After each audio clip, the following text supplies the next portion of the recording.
It's time to dive into the crazy world of Warhammer 40,000 with everyone's favorite reluctant hero, Commissar Chiapas Kane.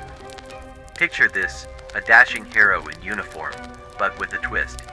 Kane's not your typical grimdark warrior. He's more of a reluctant hero who just can't seem to escape the chaos of the 41st millennium. With his trusty Jurgen by his side, Kane stumbles through battles, dodging danger and cracking jokes faster than Laskin fire. From battling orcs to outwitting chaos cultists, there's never a dull moment with Commissar Kane. So grab your laskin, buckle up, and get ready for a rollercoaster ride through the grimdark future with Kane at the helm. To Famia the Bad and the Despoiler, the bad boy of Warhammer 40K, think of him as the galaxy's most notorious troublemaker, but with a killer fashion sense and a mean streak a mile wide. He's the big bad boss of the Chaos Space Marines, with a flair for the dramatic and a love for all things chaotic. Picture this, a towering figure clad in black armor, wielding a massive sword that could cleave a tank in half with one swing. Yeah, he's that kind of guy. Grimbaden's not just about destruction and mayhem, although he's really good at those things. He's got a bone to pick with the Imperium of Man, and he's not afraid to go to war over it. Whether he's leading his legions of Chaos Space Marines into battle or plotting some nefarious scheme to bring the Imperium to its knees, Eldar Ulthrid. This guy is like the Gandalf of Warhammer 40K, but with way more attitude and a wardrobe that would make any space elf jealous. Eldrad is the big shot of the Eldar, those ancient, super smart aliens who are always one step ahead of everyone else.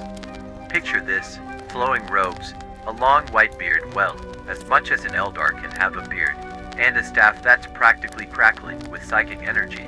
Yeah, he's that kind of cool. With his mystical powers, sharp tongue, and larger-than-life personality, he's sure to keep you entertained with every twist and turn in the wild world of Warhammer 40K. A hulking, green skin knock with a grin as wide as a Gargant's jaw and a personality that's larger than life. Gull isn't your average jock, he's the biggest, baddest war boss around, and he's not afraid to let everyone know it. With his massive muscles, a choppa the size of a truck, and a swagger that could make even a space marine jealous, Gull is the kind of guy you don't want to mess with. With his brute strength, larger-than-life personality, and penchant for stomping on anything that gets in his way, in the crazy universe of Warhammer 40K, just be sure to duck. The fiercest femme fatale in the grimdark universe, Lilith Hesperax. Picture this, a deadly dancer with blades for days and a smile that could make even a cornate berserker weak at the knees. Lilith isn't your average warrior, she's the queen of the arena, the master of close combat, and the envy of every gladiator in the galaxy. With her sleek moves and deadly precision, she's like a whirlwind of death, slicing and dicing her way through anyone foolish enough to challenge her. From her sleek armor to her razor-sharp blades, Lilith is always dressed to kill, both on and off the battlefield. Marnius Calgar, the Ultramarines poster boy and all-around badass space marine. Did you know that this guy is basically a walking tank? I'm not even kidding. Calgar's got so many enhancements and augmentations that he's practically a one-man army. He has undergone more surgeries and cybernetic upgrades than your average tech priest. From his reinforced skeleton to his supercharged muscles, Calgar is basically the pinnacle of space marine engineering. Heck, he's probably got more bionic parts than your average dreadnought. Despite all those cybernetic enhancements, Calgar's still got a heart of gold. Sure, he might look like a walking war machine, but deep down, he's just a loyal servant of the Imperium.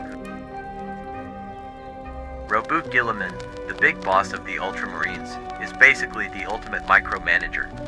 Yeah, I'm talking about a guy who not only leads his legion of super soldiers into battle, but also manages to keep track of every single little detail of the Imperium's bureaucracy.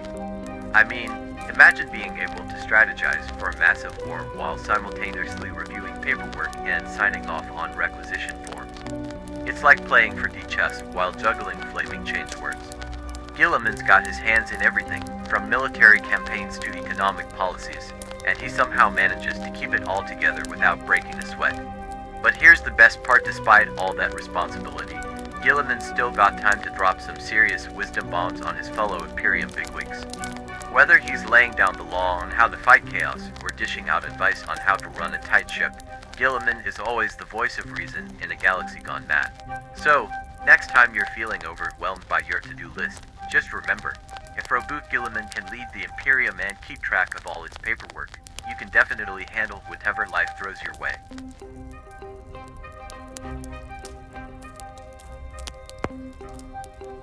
Saint Celestine is like the galaxy's ultimate guardian angel, but with a twist. You know how some folks believe in guardian angels watching over them? Well, in the grim darkness of the 41st millennium, Celestine takes that idea and cranks it up to 11. Celestine is a living saint, blessed with divine powers and a pair of angelic wings that can soar through the skies faster than a Valkyrie gunship. I'm talking about a bona fide superhero in the Imperium, folks. She's out there on the front lines, leading the charge against the forces of chaos and inspiring her fellow soldiers with her unwavering faith and righteous fury. She's like the Joan of Arc of the 41st millennium, but with power armor and a flaming sword.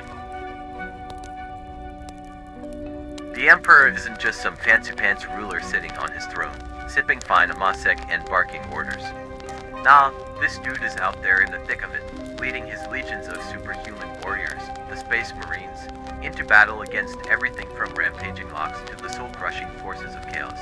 The Emperor is like the OG superhuman, with psychic powers so strong they could make a Grey Knight break a sweat. Razin, he's not your average Nekron overlord. Oh no, this dude is obsessed with collecting every rare artifact, ancient relic, and priceless trinket he can get his bony hands on. From dusty old scrolls to priceless works of art, Trazin has it all stashed away in his massive museum of wonders. He's like a cosmic curator, preserving the galaxy's history one artifact at a time. Sure, he might steal a few things here and there, okay, maybe more than a few, but hey, who's counting when you're immortal, right? And get this, Trazin's museum isn't just some dusty old building tucked away on a forgotten world.